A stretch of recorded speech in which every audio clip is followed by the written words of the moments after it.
Comment structurer tes messages facilement? Comment organiser tes idées pour t'exprimer avec clarté? Dans cette vidéo, tu vas apprendre à structurer tes messages pour mieux t'exprimer à la fois à l'oral, mais aussi à l'écrit. Ça va pouvoir te servir pour des présentations professionnelles, des conférences, pour des vidéos, pour des conversations du quotidien, mais aussi pour écrire du contenu. Je vais te présenter différents plans, comme ça tu trouveras une solution selon la situation, selon le contexte dans lequel tu dois t'exprimer. Une première question importante à se poser, c'est quel est mon objectif? Quel est ton objectif? Parce que ton plan va dépendre de ton objectif. Est-ce que ton objectif, c'est de convaincre? Est-ce que tu veux plutôt expliquer, informer? Est-ce que tu veux émouvoir en racontant une histoire? Tout va dépendre de ton objectif. Allez, on se met devant mon écran. Je t'ai préparé une mind map pour te montrer tout ça. Alors, il y a un premier plan. Il y a un premier plan qui est particulièrement efficace si ton objectif, c'est de convaincre, de faire adhérer un point de vue. Tu as plein de manières, de l'utiliser. Il a été abordé par Cicéron, par Quintilien, donc il date de plusieurs milliers d'années. Pour te dire que ça fonctionne, ce plan, c'est le plan de la rhétorique classique. Alors, je te l'ai mis là. Hein. L'objectif, c'est déjà de convaincre. Prenons un contexte. Imaginons que le contexte, je souhaite expliquer et convaincre que tout le monde peut devenir un bon orateur. Ok, mon objectif, c'est vraiment de convaincre que tout le monde peut devenir un bon orateur. Première étape, l'exorde. Alors, l'exorde, c'est le mot compliqué pour dire l'introduction.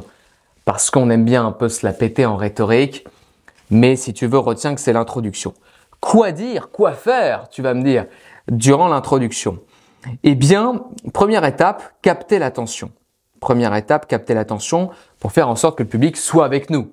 Vraiment soit avec nous. Deuxième étape, susciter de la confiance, de la bienveillance, de la sympathie. Alors là, tu vas me dire, bon, ok, pourquoi? Parce que ce que l'on souhaite, c'est créer une relation avec le public, c'est faire en sorte que le public ne soit pas méfiant. Parce que si le public est méfiant, il va prendre du recul et donc ça va être beaucoup plus difficile de le convaincre. Beaucoup plus difficile de transmettre notre message et qu'il atteigne sa cible. On pourrait dire ça comme ça. Alors j'ai fait une vidéo d'ailleurs, 5 accroches pour bien commencer son discours et capter l'attention. Si tu veux aller la voir pour savoir quoi faire pour capter l'attention, tu peux aller la voir. Si on reprend le contexte, là, je pourrais très bien, pour capter l'attention et susciter de la confiance, faire par exemple une mise en scène où je commence mon discours, ma prise de parole, en bégayant, je fais le mauvais orateur qui n'est pas du tout à l'aise et puis je leur explique qu'ils vont comprendre que c'était une mise en scène. À la fois, j'aurais capté leur attention et à la fois, ça aura suscité de la confiance, de la sympathie, de l'humour et c'est génial pour passer à la prochaine étape qui est la narration. Alors, la narration, c'est quoi? C'est une étape où on va exposer les faits, la situation, le problème. Là, je pourrais dire que, par exemple, en tant que formateur en prise de parole, je suis allé dans des lycées former des élèves de seconde et j'ai vu à quel point on pouvait avoir du mal à prendre la parole, à quel point c'était un vrai sujet d'être capable de mieux s'exprimer, je pourrais parler de tout ça. Pour ensuite arriver à la troisième étape, qui est l'étape de l'argumentation. Alors, là, tu le vois si tu veux, l'étape 1 et 2, c'est des étapes qui vont très très vite. L'exorde et la narration, ça va à une vitesse, waouh, Usain Bolt. Donc, on arrive très rapidement vers l'argumentation qui est le corps du discours. On va dire ça comme ça. Alors, l'argumentation, c'est quoi? C'est le moment où on va exposer nos arguments. Un argument, c'est ce qui va justifier notre propos, ce qui va justifier notre thèse. C'est des points de vue qui vont être accompagnés d'exemples. Pourquoi? Parce que souvent, on a tendance à être dans l'abstrait. On donne des idées, mais on apporte peu de concret. Donc là, l'idée, c'est vraiment argument plus exemple. C'est super chouette. On peut illustrer par des histoires. On a plein de possibilités. Je tiens à dire une chose. Souvent, on parle de 3 arguments. Oui, 3 arguments, c'est le chiffre magique, mais tout dépend du temps que tu as. Si tu as 2 minutes, tu n'as pas forcément le temps de dire 3 arguments. Peut-être d'ailleurs que tu n'as qu'un argument. Donc, tout dépend du contexte. Tout dépend de la qualité de tes arguments aussi. Une fois qu'on a fait tout ça, c'est génial. Bon, bah là, je pourrais expliquer selon le contexte, hein, convaincre que tout le monde peut devenir un bon orateur. Ok, premièrement, il suffit d'avoir les bons outils, d'être formé tôt. Bon, ok, là, je pourrais développer. Quatrième étape, l'étape de la réfutation. Eh bien, là, c'est une étape où on va anticiper les objections. Étape extraordinaire, mon ami, parce qu'on va anticiper ce que le public pourrait nous dire. Oui, mais vous allez me dire que vous êtes introverti. Vous allez me dire que ce n'est pas inné chez vous. Vous allez me dire que vos parents n'étaient pas bons. Vous allez me dire que tatati tatata. Eh bien là, je vais anticiper et apporter une réponse. On pourrait dire que l'étape de la réfutation, ça fait aussi partie de l'argumentation, hein. Extrêmement puissant comme étape. Et puis enfin, la cinquième étape, la péroraison. Alors là, encore une fois, on utilise des termes pour se la péter en rhétorique, mais ça veut juste dire la conclusion, tu l'as compris. Alors, qu'est-ce qu'on va dire dans la conclusion? Je te pose la question. Question à $1 million. Ouais, vas-y, je t'écoute. Eh bien, dans la conclusion, déjà, ce que l'on peut faire, c'est on peut résumer sa pensée. Oui, on peut résumer sa pensée parce que, bon, tu le sais, on est dans une société où tout va très vite. On peut déjà avoir oublié la moitié, voire les 3/4 de ce qui vient d'être dit. Donc, résumer sa pensée avec les points principaux. Deuxième chose, une montée en intensité. Alors là, tu vas te dire, mais Eliab, qu'est-ce que tu veux me dire? Je comprends pas. J'arrive. J'arrive avec cette image que j'adore. Écoute bien cela. Là, je te montre quelque chose. Un feu d'artifice. Un feu d'artifice, comme mon père l'aimait bien l'appeler. Tu es déjà allé voir un feu d'artifice. Un feu d'artifice. Bon. Un feu d'artifice, je suis certain que quand tu es allé voir ce feu d'artifice, s'il était bien, à la fin, on ne t'a jamais dit « Mesdames, Messieurs, s'il vous plaît, votre attention, eh bien, c'est la fin du feu d'artifice, veuillez tous applaudir. Hein. Là, c'est vraiment la fin, veuillez tous applaudir, s'il vous plaît. » Non, tu as directement applaudi parce que c'était de plus en plus beau, parce que tu as compris que ça allait être la fin, parce qu'on t'en a mis plein les yeux et donc tout le public applaudit à la fin. Il y a eu ce qu'on appelle une montée en intensité, on a compris que c'était la fin. Et bien là, c'est un peu la même chose. L'idée, c'est vraiment de finir sur un moment impactant, un moment marquant qui capte. Et d'ailleurs, tu peux utiliser l'appel à l'action aussi. Le call to action. Là, la montée en intensité, tu as plein de manières de la faire. Tu as vraiment plein de manières de la faire. Je ferai une vidéo exclusivement sur la conclusion. Alors là, on a le plan de la rhétorique classique. Imaginons maintenant, passons à un autre plan. Imaginons que tu souhaites expliquer. Alors là, tu as plutôt un objectif d'expliquer. Prenons un contexte. Eh bien, imaginons que je suis amené à expliquer pourquoi on a autant de mal en France à être à l'aise à l'oral. Bon, eh bien là, je peux utiliser le plan analytique. Qu'est-ce que c'est que ce plan analytique? Première étape, le problème. Première étape, le problème. Eh bien là, ça va être une phase d'observation, de fait. Qu'est-ce qu'on voit? Qu'est-ce qui se passe? Bon, bah, je pourrais dire, en France, on remarque que tant de personnes ont du mal à prendre la parole, tant de jeunes dans les écoles ont du mal à prendre la parole, qu'on a essayé de mettre en place le grand oral au bac pour pratiquer, mais qu'on a encore énormément de difficultés, on a trop peu de cours sur la prise de parole en public. Ok, observation faite. Deuxième étape, qu'est-ce qui va bien pouvoir se passer? Les causes. Eh bien là, je vais aborder pourquoi cela se produit, quels sont les facteurs, les origines, les enjeux, d'où ça vient, qu'est-ce que ça révèle? Eh bien là, je pourrais dire, ok, les causes, il n'y a pas de formation, on n'est pas formé, d'où ça vient, qu'est-ce que ça révèle? Ça révèle que on est peut-être beaucoup plus éduqué sur la littérature, on lit beaucoup, mais on s'exprime moins. Ok, j'aborde les causes. Et puis, ensuite, les conséquences de cela. Ouais, bah moi là, j'ai rien mis dans mon encadré, mais c'était pour dire juste les conséquences que ça a sur la société, sur plein de choses. Tout dépend de ton domaine, bien évidemment, de ton sujet. Et puis, alors, moi, j'aime bien, c'est vrai, apporter quand même des solutions. Souvent, dans ce genre de situation, dans ce type de situation, parce que genre, je n'aime pas trop ce mot-là, ça dépend, mais bon. eh bien, tu peux apporter des solutions. Là, tu as quand même un plan qui peut être utilisé dans plein de situations différentes qui est génial. Problème, cause, conséquence, solution, le plan analytique. Très bien, Liam, je garde ce plan avec moi, c'est génial, je te remercie.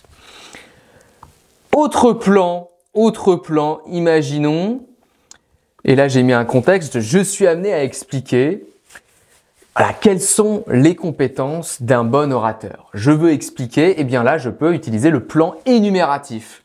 Le plan énumératif qui est aussi génial, qu'on peut utiliser dans plein de cadres divers et variés.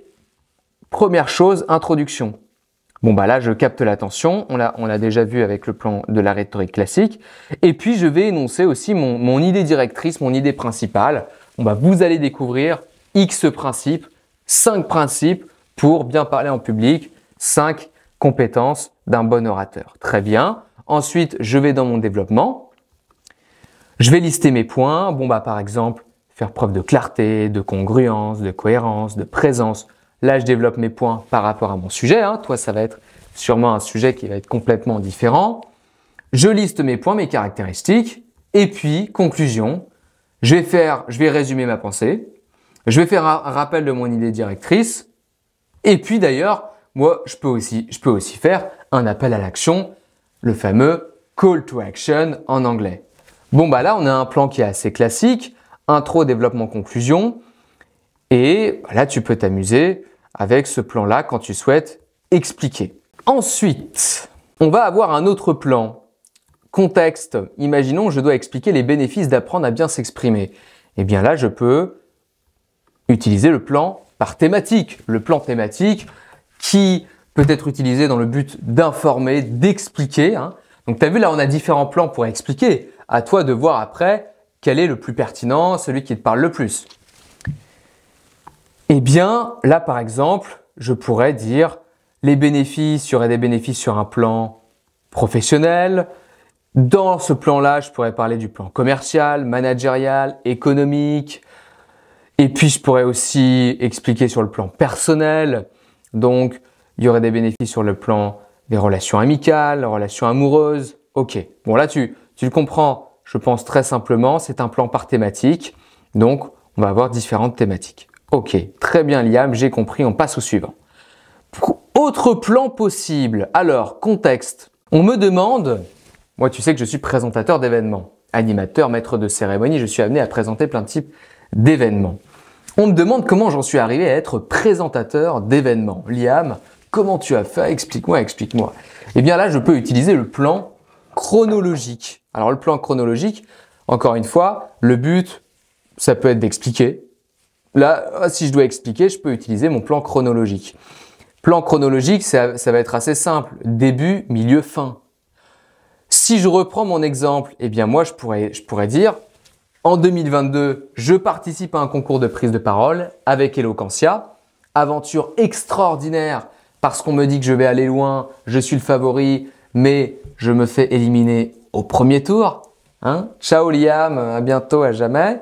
Sauf que c'est le plus beau cadeau qui me soit arrivé. On me propose la veille pour le lendemain d'être le maître de cérémonie pour les quarts de finale. Ça se passe merveilleusement bien. Donc, je fais les demi-finales, la finale. Et puis, là, on arrive à la fin. À la fin de la finale, une jeune fille descend de l'amphithéâtre et me dit « Liam, on a adoré ta prestation. On organise un événement, le Paris Saclay Got Talent, avec des artistes. Est-ce que ça te dirait de le présenter ?» Bien sûr, oui, j'y vais, let's go. Ça a lancé ma carrière de présentateur d'événements. Donc là, j'ai utilisé le plan chronologique, intro, début, milieu, fin. Le plan chronologique, très utile, je l'utilise énormément dans ma vie, dans mon quotidien. Ok, eh bien, c'est bon Liam, j'ai tout compris, on peut passer au suivant. Très bien, on passe au suivant. Suivant, le plan qui va être très lié avec ce qu'on vient de dire précédemment, avec le plan chronologique, le fameux plan narratif ou ce que l'on appelle également le storytelling, l'art de raconter des histoires. Alors, je ne m'étale pas du tout sur le sujet. Pourquoi? Parce que j'ai fait une vidéo « Comment raconter des histoires captivantes » qui est disponible sur YouTube où j'aborde en détail ce voyage du héros qui est un outil extraordinaire pour raconter des histoires. Mais il y a des moments, eh bien, tu vas être amené pour expliquer, pour émouvoir ou autre, pour illustrer, on en a parlé dans différents plans, structure de message, eh bien, tu vas être probablement amené à raconter des histoires. On sait que l'histoire, ça fait appel à l'émotionnel, c'est génial, ça capte l'attention, on adore les histoires, c'est pour ça qu'on adore lire des livres qui peuvent nous emporter, ou on adore regarder Netflix, des séries, des films, le cinéma, parce que ce sont des histoires. Au quotidien, on raconte des histoires d'ailleurs. Mais être capable de raconter une histoire, c'est tout un art. En résumé, tu as 6 manières de structurer ton message. Tu as le plan de la rhétorique classique, tu as le plan analytique, le plan énumératif, le plan thématique, le plan chronologique et le plan narratif, le storytelling. Si tu as apprécié cette vidéo et que tu souhaites aller plus loin, notamment pour mettre en pratique tout ce qu'on vient de voir aujourd'hui, ces plans, j'ai créé des séries d'exercices à effectuer pour que tu sois capable de t'exprimer, je te le rappelle, de t'exprimer en étant confiant, convaincant, impactant. C'est ma mission. Eh bien, ces exercices, ils se trouvent dans le programme que j'ai créé, l'art de communiquer. C'est une méthode en 7 étapes où tu apprends à développer ta confiance en prise de parole, à gérer ton stress, à maîtriser le pouvoir du langage corporel, à maîtriser ta voix, à être impactant quand tu t'exprimes, à structurer tes messages pour qu'ils soient retenus, comme on l'a vu aujourd'hui, et à maîtriser l'art de la persuasion.